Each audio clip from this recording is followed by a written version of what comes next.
I don't know about you, but when I'm slathering those ribs, man, I put a lot of barbecue sauce on. Boom!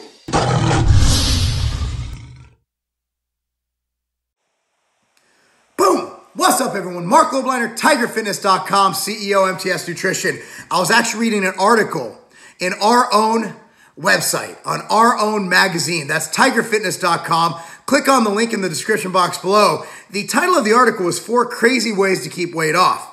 And I read it and I agree with them. And they, I might not 100% be with it, but again, with Tiger Fitness, even though it's my site, I don't write all the articles. We have a breadth, a depth of different talented writers who write for us, who offer differing opinions to help you reach your goals. You cherry pick which methods help you work best, and that's what we offer. Again, we have the best free content site for fitness on the web, period. So I thought, you know what? What are some ways that I would recommend if I was to write this article on how to keep weight off without measuring food? Now, you might say, Mark, you need to measure your food. You need to know where your macros are at. I think everybody wants a lifestyle where they don't have to walk around holding their phone, looking at Fit Day all the time, carrying a food scale with them at a Longhorn Steakhouse. And also, let's be real, when you go to Chipotle, they're not using food scales.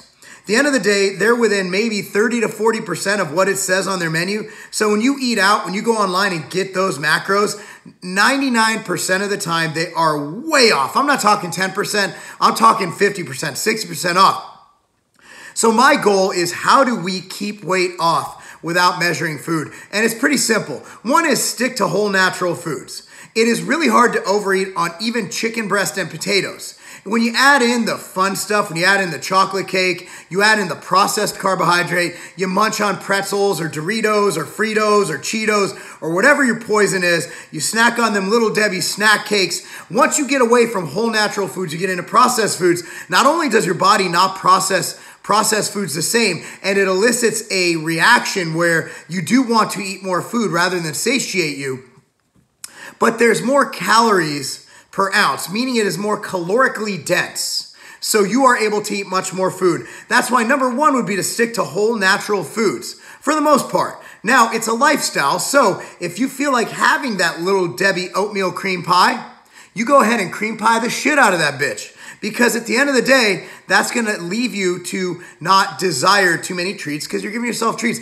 That's part of flexible dieting. And this video is more advocacy for flexible dieting long term because nobody wants exclusionary diets, which is why I say the worst thing you could do is go on a diet like a keto diet or this diet or that diet, because long-term adherence is key. And my thing against the keto diet is, sure, it works. Does it work better than any other diet? I don't think so, based on the research I have read. However, one thing about the keto diet is I really like toast with my eggs in the morning, and I can't imagine going another 70 years if I live till 107 years old, so let's say 50 years. That's being, 87 is good. 87 is a great age. I fucking love toast. So pick a diet that you can eat foods you love and not just fall off the wagon because you can't have it.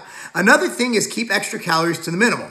Y'all seen that part in Ronnie Coleman's The Unbelievable where he empties the barbecue sauce and then he picks it up, puts another one on. Ronnie Coleman was a gifted athlete on performance-enhancing drugs.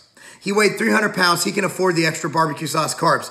2 tablespoons of barbecue sauce could yield as much as 30 grams of carbohydrate. I don't know about you, but when I'm slathering those ribs, man, I put a lot of barbecue sauce on. So another way is to keep extra hidden calories minimal. Get rid of the barbecue sauce. Get rid of the high-calorie sauces and just stick to maybe using, I buy Red Robin seasoning, which is from Red Robin. The burgers, I love their seasoning. I put it on my brown rice and chicken all the time. I actually use it as the only seasoning when I make my grass-fed hamburger patties, which here's a secret trick. I should do a video on this. Instead of grilling it where it falls apart, you have to use binders. One way is you just get the old grass-fed beef. It's going to be 85 or 90% lean. And what you do is you cook it in the air fryer. And it comes out perfect, 400 degrees for 6 to 7 minutes. And what I do is before I put it in, before I make the patties, I drop it in a mixing bowl, put some Red Robin seasoning salt, whatever that is. So find a way to flavor things without extra calories. Another thing is exercise. No matter what diet, whether it's ketogenic diet, whether it's a vegan diet, whether it's whatever it is, one thing you cannot argue is exercise is the catalyst to everything. Muscle gain, fat loss, exercise is healthy. It'll make you live longer and it'll make you stay leaner because it's burning calories. Another thing is stay active. For example, a lot of people's weekends are sitting around the house chilling. Today so far, I went on a 40-minute bike ride when I woke up. I went to the boxing gym.